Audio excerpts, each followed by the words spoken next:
Bianca Gonzalez at Roby Domingo magpapatuloy bilang host ng Pinoy Big Brother Celebrity Edition Collab sa ginanap na contract signing ng pamunuan ng ABS-CBN Studios at ng GMA Network para sa pangatlo at espesyal na edisyon ng reality show na Pinoy Big Brother. Para sa mga bituin, ang Pinoy Big Brother Celebrity Edition Collab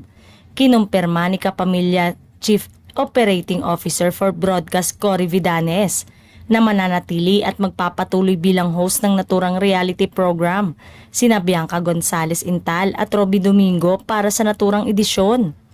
Labis ang pasasalamat ni Bianca at Roby na sila ring nagsilbing host ng makasaysayang tagpo sa loob mismo ng bahay ni Kuya sa muling pagtitiwala sa kanila ng Kapamilya Network at ang pagsasama naman sa kanila sa edisyon na ito na natatampukan ng Kapamilya Talent mula sa Star Magic at Kapuso Talents mula sa Sparkle na patutuloyin at pasasamahin sa iisang bubong. Bukod kina Bianca at Roby, i-aanunsyo rin sa mga susunod na araw ang mga makakasama nilang host na posibleng madadagdagan rin ng isa o higit pang kapuso dahil nga collab sa takdang panahon.